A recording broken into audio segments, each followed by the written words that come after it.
ಅರೆ, ಇದ್ಯಾವ ಆಕಾಶಕಾಯ? ಇದು ನಕ್ಷತ್ರವೂ ಅಲ್ಲ, ಗ್ರಹವೂ ಅಲ್ಲ. ಈ ಆಕಾಶಕಾಯಕ್ಕೆ ಬಾಲವಿರುವಂತೆ ತೋರುತ್ತಿದೆಯಲ್ಲ.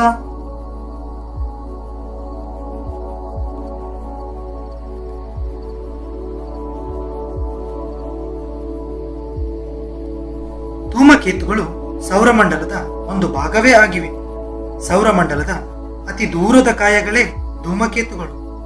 ಅವುಗಳ ದೀರ್ಘ ಕಕ್ಷಾವಧಿಯಿಂದಾಗಿ ಅವು ನಮಗೆ ಕಾಣಸಿಗುವುದು ವಿರಳ. ಹಾಗಾದರೆ ಈ ಧೂಮಕೇತುಗಳು ಸೌರಮಂಡಲದಲ್ಲಿ ಇರುವುದಾದರೂ ಎಲ್ಲಿ?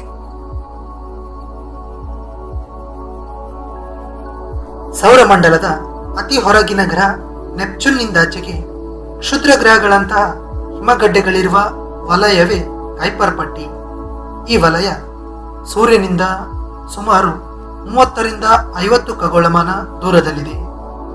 ಇದರಿಂದಾಚೆಗೆ ಸುಮಾರು 1,00,000 ಖಗೋಳಮಾನ ದೂರದವರೆಗೆ ಹಿಮಾವೃತ್ತವಾದ ವಸ್ತುಗಳು ಗೋಳಾಕಾರದ ಪದರದಲ್ಲಿ ನಮ್ಮ ಸೌರಮಂಡಲವನ್ನು ಸುತ್ತುವರಿದಿವೆ.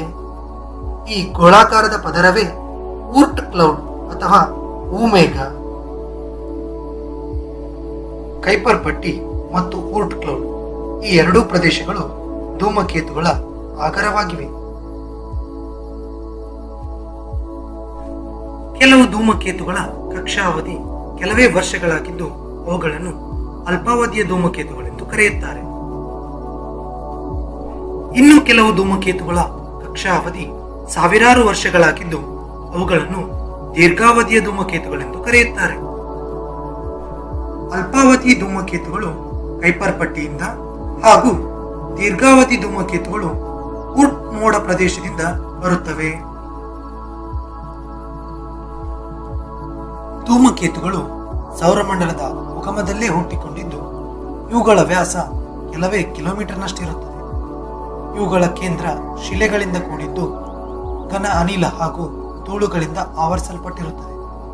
ಸೂರ್ಯನನ್ನು ಸಮೀಪಿಸುತ್ತಿದ್ದಂತೆ ಘನೀಕೃತ ಅನಿಲಗಳು ಆವಿಯಾಗಿ ಶಿಲೆಯನ್ನು ದಟ್ಟ ಆವಿ ಆವರಿಸುತ್ತದೆ. ಇದನ್ನು ಹೋಮ ಎಂದು ಕರೆಯುತ್ತಾರೆ.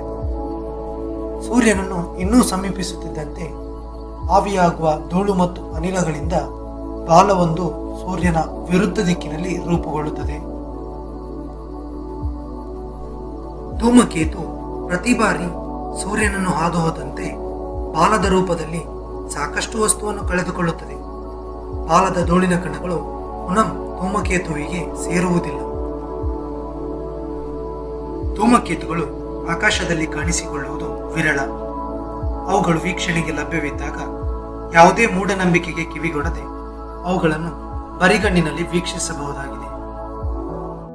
ಇದೇ ಅಕ್ಟೋಬರ್ 12ರಂದು ದೀರ್ಘಾವಧಿ ಧೂಮಕೇತು ಸುಚಿನ್ಶಾನ್ ಭೂಮಿಯ ಸಮೀಪ ಸುಮಾರು 70 ಮಿಲಿಯನ್ ಕಿಲೋಮೀಟರ್ ದೂರದಲ್ಲಿ ಹಾದು ಹೋಗಲಿದೆ. ಅಕ್ಟೋಬರ್ 14ರಿಂದ ಸೂರ್ಯಾಸ್ತಮವಾಗುತ್ತಿದ್ದಂತೆ ಪಶ್ಚಿಮ ದಿಕ್ಕಿನಲ್ಲಿ ಈ ಧೂಮಕೇತು ದಿಗಂತದಿಂದ ಸುಮಾರು 14 ಡಿಗ್ರಿ ಎತ್ತರದಲ್ಲಿ ಬರಿಗಣ್ಣಿಗೆ ಕಾಣಸಿಗುವ ಸಾಧ್ಯತೆಗಳಿವೆ.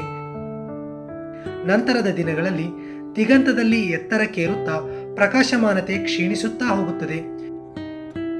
ಯಾವುದೇ ಮೂಢನಂಬಿಕೆಗಳಿಗೆ ಕಿವಿಗೊಡದೆ ಆಕಾಶ ಮೋಡವಿಲ್ಲದೆ ಶುಭ್ರವಾಗಿದ್ದಲ್ಲಿ ಧೂಮಕೇತುವನ್ನು ಕಣ್ತುಂಬಿಕೊಳ್ಳಿ.